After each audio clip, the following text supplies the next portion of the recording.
Before we start, just a quick reminder to hit that subscribe button. Only 2% are subscribed. At 1,000 subscribers, I'll be posting a special video. His palm pushed the door closed as I reached for it. I'm Jenna, 24, and I froze with a child clinging to me. He smiled like we had a secret and kept his arm there. Then he tilted his head like I owed him time. I shifted the kid to my other side and tried to step past. He matched me quick like it was a game. "Hey, I never get a chance to talk to you," his voice stayed soft. His kid stood behind him, staring at the floor. I pointed toward the sign-out line, trying to keep it normal. He leaned closer, close enough to force me back. "Do you always work late, or is today special?" The question landed wrong, and he watched my face for it. I gave the kid to her mom and turned toward the hallway. He followed without asking, like he belonged there. I stopped at the staff-only gate and held my hand up. He stopped too, but his grin did not drop. "Parents can't go past here," I kept my tone bright. He lifted both hands like I accused him of something. "Oh, relax, I'm not trying to break rules."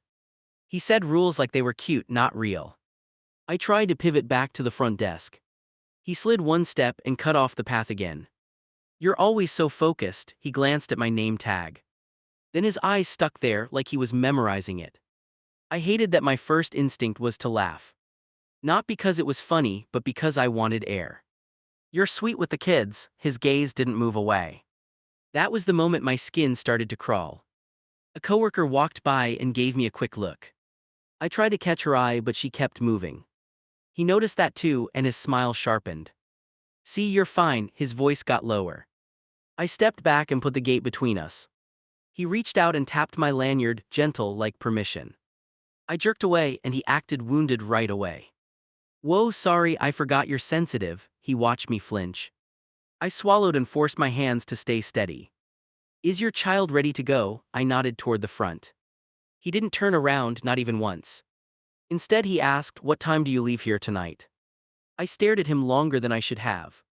My brain did that useless thing where it searched for excuses. Maybe he was awkward, maybe I was dramatic, maybe both.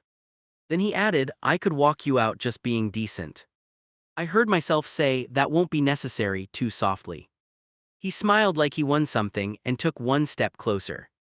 "You don't have to be so guarded with me," his eyes stayed calm. And that calm was what scared me most in that second. A paper bag slid across the counter toward my hands. He nudged it like it was an inside joke. "Brought something for everyone," his eyes pinned me anyway. I didn't touch it, and he noticed that fast. I pushed it toward the break area and kept signing kids out. He stayed planted, blocking the flow with his shoulders. "You didn't even look," he tapped the bag once. My throat tightened because he wanted a reaction. Another parent cleared their throat behind him. He shifted half an inch, like he was doing us favors. I forced a smile that probably looked fake. He leaned closer, waiting for me to crack. I grabbed two coworkers and handed the bag off. "Snack table," I muttered like it was nothing. He watched that transfer like it was a personal insult. Then he reached into his pocket and tried again. He pulled out a single wrapped pastry and held it out. Not for the table, his fingers stayed extended. I kept my hands busy on the clipboard. He didn't move until I looked up. "I'm good, thanks," I made my voice light. He smiled like I challenged him, not declined him. "Come on, you need fuel," he angled it closer. The wrapper brushed my sleeve and my skin jumped. I stepped back and bumped into the counter edge. He noticed the flinch and his face barely changed. Sorry, his tone was soft, his stance stayed firm. That mismatch made my stomach flip. A kid ran past and I used it as cover. I crouched, redirected the kid, then stood somewhere new. He tracked my movement like he was keeping score. "You're quick," his voice had a little laugh in it. I kept my eyes on the next parent and waved them forward. He cut in with a small piece of paper between two fingers. It was a napkin folded tight, like a secret note. He set it by my pen and didn't blink.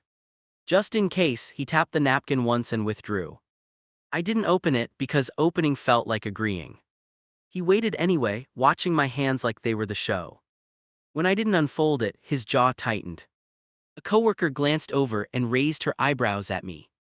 I shook my head small, hoping she'd read it. He followed my gaze and noticed her attention. Then he smiled wider, like witnesses helped him. The line finally thinned and I breathed again. That lasted maybe 10 seconds. He drifted toward the exit, then stopped by the door. "See you later," the words landed like a threat. I stayed inside until the last family left. I told Mize. LF I was being cautious, not scared. When I walked out, he was near the parking area waiting. He didn't wave, he just stepped into my path. "I figured you'd come out eventually," he lifted his phone casually. I kept distance and angled toward the building camera. "You need something about your kid," my voice sounded too sharp. He smiled like he enjoyed the edge. He took one step closer, then stopped like he was polite. "Coffee, 10 minutes, he held his phone up a little. On the screen was my profile picture from somewhere. I felt my face go hot because I never gave him that. "I don't do that," I tried to keep it flat. He made a small pout like I was being unfair. "You're not even curious," he tilted his head. Curious was not the word and he knew it. I turned to leave and he followed at my shoulder. He didn't touch me, which almost felt worse. "You're hard to reach," his voice stayed low and steady. Then he said my last name, clean and confident. I stopped so fast my keys cut into my palm. I never told him that, and my badge was not visible. He watched me process it like he'd timed the hit. "Don't worry," he added, calm as ever, "I'm careful." I slammed my locker shut and marched to the director's door. My hands shook, which made me angry at myself. I knocked once, then pushed in before I lost nerve. She looked up like I interrupted something important. I shut the door and stayed standing on purpose. "I need to report a parent," my voice came out tight. Her pen paused mid-scratch and her eyes narrowed. "Which parent?" she asked it like she already knew. I gave the first name, then the last. Her shoulders lifted a fraction, then dropped. That tiny movement hit me harder than any words. It was the first time I felt alone in that building. I described the hallway stuff without dressing it up. I kept it clean because I wanted it taken seriously. She watched my face, not my mouth. Then she leaned back and sighed like I was exhausting. "Are you sure you didn't misunderstand?" Her tone stayed polite. I blinked fast because that question felt like a slap. "I'm sure," I heard the edge and I hated it. She nodded slowly, like I was a child insisting on a monster. She asked what I did to shut it down. I didn't love that phrasing, not gonna lie. I told her I refused and tried to keep distance. She tapped her desk twice, like the problem was my technique. "I'll talk to him," she held up one finger like a promise. Then she added, "Keep it friendly in the meantime." Friendly, that word made my stomach twist. I stared at her, waiting for the part where she protected me. She opened a folder and slid a form toward me. "Write it out," her voice got smoother. I started, then stopped when I saw the label at the top. It wasn't an incident report, it was a parent concern sheet. I asked if she could pull camera footage from the entrance. She didn't answer right away, which was an answer. "We don't want to escalate without proof," she muttered. Proof, like my shaking hands were just vibes. I pushed the form back and kept my eyes on her. "If he touches me, what happens?" the words slipped out. Her mouth tightened, then she forced a careful smile. "Let's not jump ahead," she acted like I invited drama. I left her office with my face hot and my throat dry. I stopped in the hallway and stared at the floor. Part of me wanted to go back and yell. Instead, I walked to the front because kids were still there. Pickup started and I kept scanning the entrance. I kept checking the clock like it owed me something. When his kid arrived, my pulse kicked up instantly. He wasn't there, which somehow felt worse. An hour later, my phone buzzed in my pocket. Unknown number, no name. One short message sat there like a thumbprint. "You're hard to pin down," it started with that. I stared at the screen until my eyes watered. I didn't reply because replying felt like handing him a rope. Another message popped up before I could breathe. "I can reach you anyway," that one landed heavier. My first thought was my social media, which was locked down. My second thought was a mutual parent, which made me nauseous. Then the next text cleared the fog fast. "Emergency contacts are useful, right?" He wrote it like a joke. I went cold, then I got furious. I opened our system and checked the contact info screen. My number was there, plain as day, under my role. I realized he didn't guess anything, he just took it. I walked straight to the director again without thinking. She was on a call and I didn't care. I held my phone up like evidence in court. Her eyes flicked to the screen, then away too fast. She ended the call with a fake laugh and a quick goodbye. "What is it now?" She kept her voice low. I slid the phone across the desk so she had to read it. Her face tightened and I watched her swallow. "That's not proof it's him." She pushed the phone back gently. I actually laughed. One ugly burst then stopped. "Who else writes that?" My voice went thin. She looked past me toward the door like she wanted distance. She asked if I maybe gave him my number by accident. I felt my cheeks burn because it was so insulting. "No," I clipped the word and my nails dug into my palm. She tapped the desk again, faster this time. She didn't call the police. She didn't call the parent. She opened her calendar and started talking about a meeting. That told me exactly what mattered to her. I left before I said something I couldn't take back. In the hallway, I pulled up the messages again. A third text arrived while I stood there shaking. "After pickup tomorrow," then a pause. "We need privacy." My phone buzzed during snack time and my thumb locked up. A new message sat there like a dare: "Tomorrow, after pickup." I stared too long, then shoved the screen into my pocket. My hands kept moving, but my brain didn't catch up. I didn't reply because replying felt like feeding it. Instead, I took screenshots and saved them twice. I emailed them to myself with a bland subject line. Then I deleted the thread and felt stupid anyway. I told myself I was overreacting, and I hated that thought. You know, that inner voice that tries to sound reasonable. It sounded like my boss, and it made me feel small. So I did the opposite. I started making a plan. I wrote dates and times on a sticky note. I tucked it in my wallet like some paranoid detective. It was messy and it was mine. If I got shaky later, I wanted something solid. I asked a coworker to watch me at pickup. Not a big speech, just a quick, "Stay close, please." She gave me a look like she already understood. Then she nodded once and I almost cried. The next day I walked into work with my stomach tight. I kept checking where I was standing. I kept choosing places with other adults nearby. It felt like chess, and I hated being the board. I turned on a voice recorder before the first family arrived. My finger hovered, then I hit start and let it run. I told myself it was only for safety, not drama. Still, my heart pounded like I did something wrong. Pickup started and I worked the line like normal. Then I saw him through the glass and my throat went dry. He wasn't rushing, he was strolling like it was his house. He looked straight at me and his smile came back. He walked in without hesitation and went right to my station. He didn't greet the other staff, not even a glance. He leaned in like we were mid-conversation from yesterday. "You got my texts," his tone made it a statement. "I'm working." I kept my eyes on the clipboard. He tapped the edge of my counter like he owned it. After 10 minutes, he moved closer, blocking my angle out. I could feel the coworker shift behind me. I raised my voice just enough for others to hear. "Please step back, you're in the line." His grin didn't fade, it just got sharper. "Oh, you're doing the formal voice now." He watched me carefully.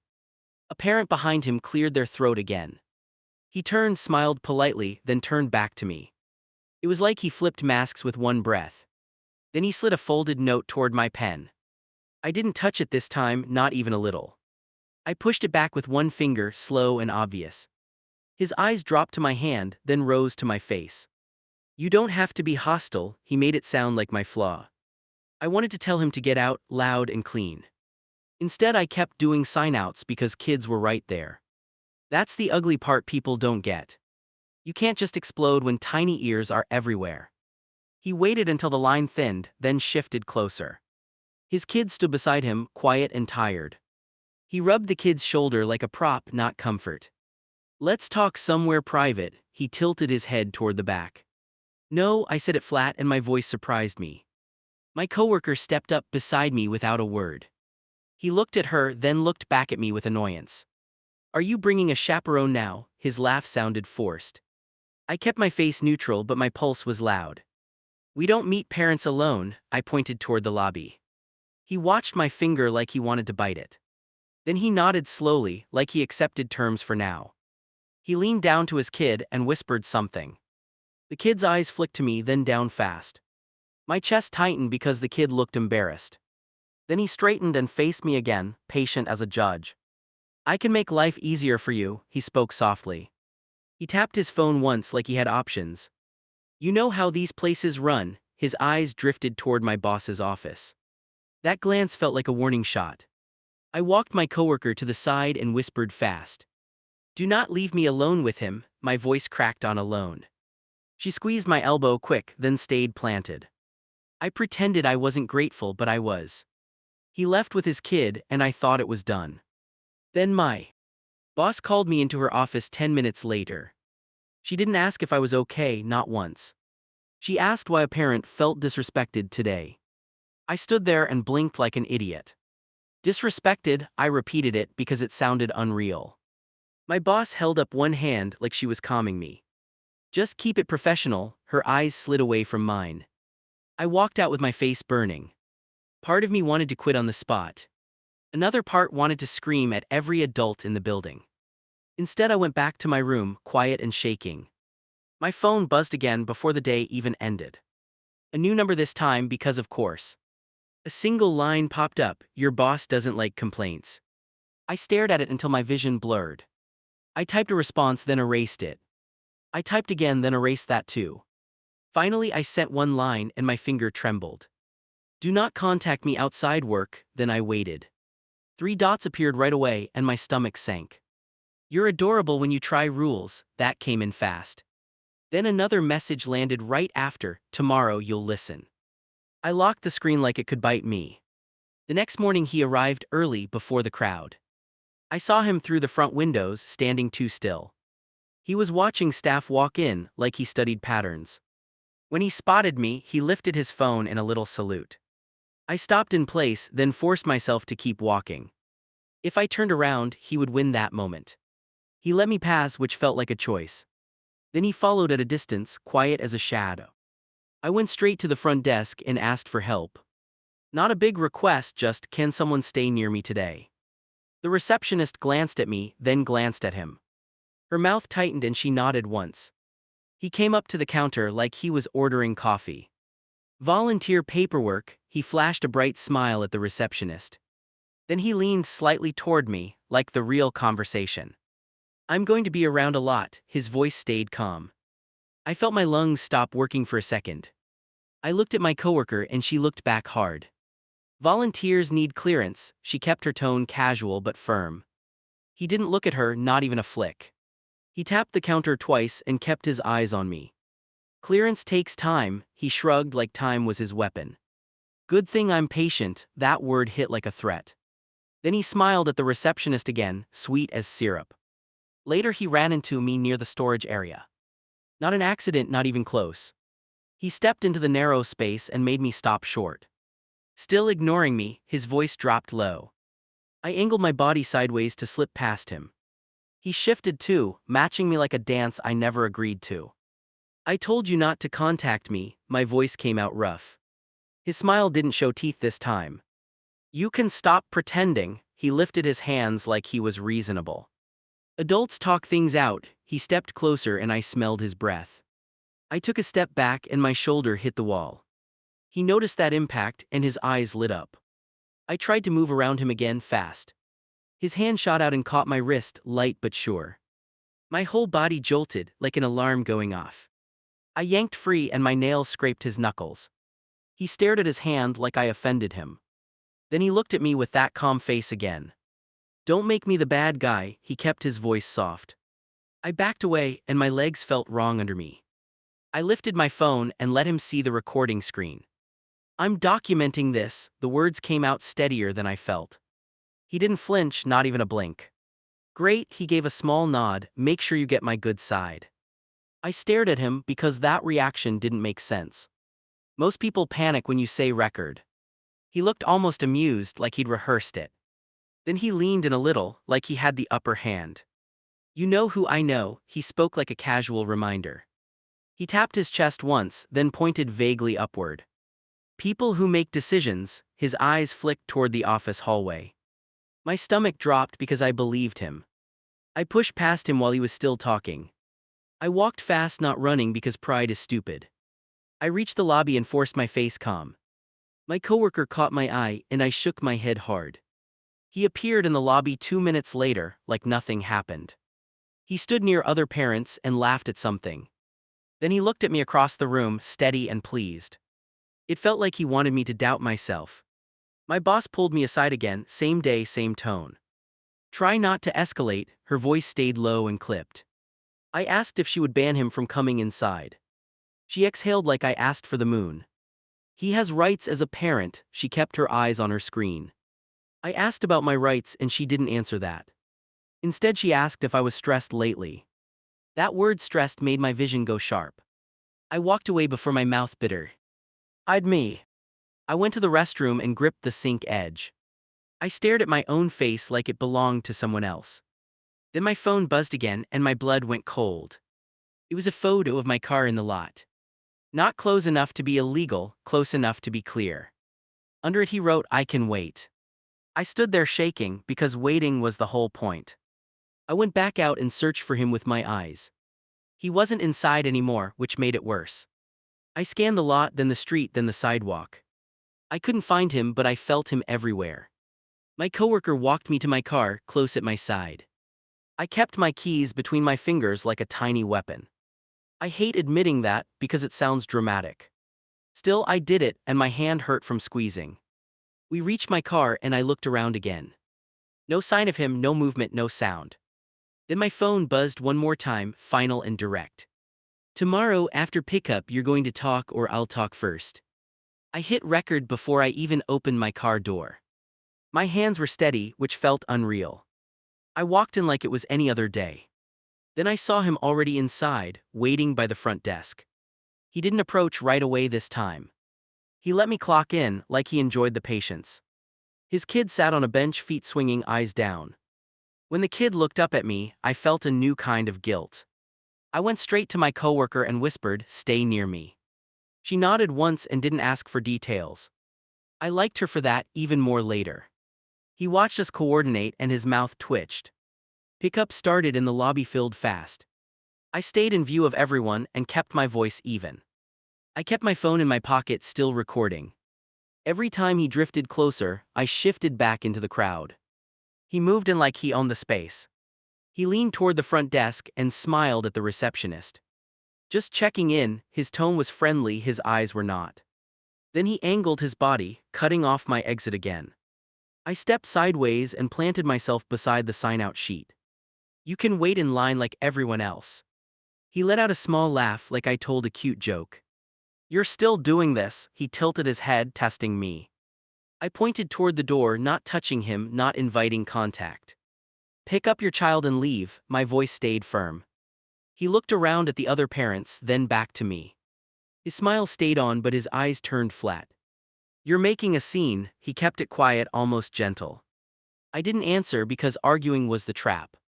I stepped closer to the receptionist instead, like a signal. He noticed the move and leaned in faster.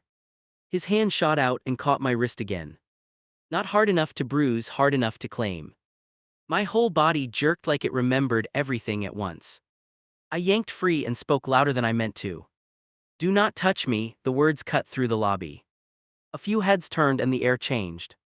His kid flinched at the sound, which gutted me. He smiled anyway, like attention fed him. He lifted his hands, palms out, playing innocent. "Wow, okay," he looked at the other parents for backup. A couple people stared at him like they were doing math. He didn't like that and I saw it. I reached into my pocket and held up my phone. "I have your text saved," my voice shook once then steadied. He blinked but he didn't back off. "Texts can be faked," he shrugged like a lawyer. My coworker stepped closer, shoulder to shoulder with me. The receptionist picked up the desk phone without speaking. He glanced at the phone, then at the front door. For the first time, his confidence looked less smooth. He leaned toward me like he couldn't help himself.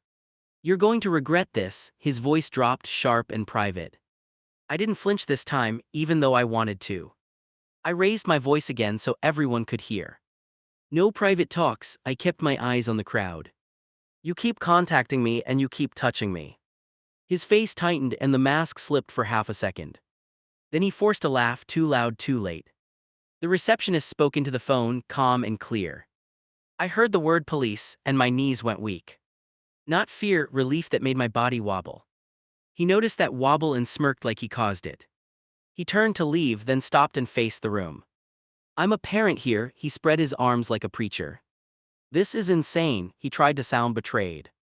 Nobody nodded, and that silence hurt him. A parent near the door lifted their phone and started recording.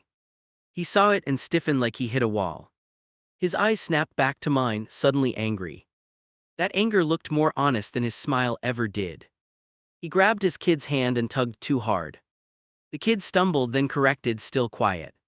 I hated him for that more than anything else. He tried to pull the kid out fast before help arrived. He made it 3 steps, then the officer walked in. Not a dramatic entrance. Just a uniform and a calm face. The whole lobby seemed to exhale at once. He froze like he didn't expect me to actually do it. The officer asked what happened, and my mouth went dry. I swallowed and forced the words out, one clean sentence at a time. I held up my phone and my thumb hovered over the screen. Then I played the audio right there in front of everyone. His voice filled the lobby, low and smug. You could hear him talk about privacy and regret. You could hear me tell him no more than once. I watched faces change as the recording kept going. He tried to interrupt, stepping forward like he could stop sound.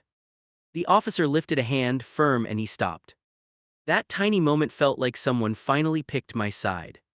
His jaw clenched and his eyes darted around for allies. The officer asked for his ID. He hesitated, then pulled it out like it hurt him. I watched his fingers shake for the first time. He wasn't used to being the one cornered. My boss appeared in the doorway, late and flustered. She tried to smile, which was a wild choice. What's going on? Her voice was sugary, too careful. I turned to her, and my anger finally found a target. I reported him. I kept my tone flat and loud. You told me to keep it friendly.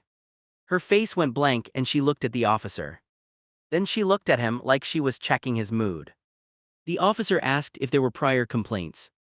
My boss paused, and that pause said plenty. I watched the officer's eyes narrow a little. My boss tried to answer with smooth words, but they cracked. He started talking fast about misunderstandings and jokes. He tried to blame my tone, my attitude, my overreaction. I didn't argue because I didn't need to anymore. The lobby had already seen the pattern in real time. The officer spoke to him quietly, then guided him outside. He kept looking back at me like he wanted the last stare. I didn't give him one. I stared at the floor until the door shut behind him.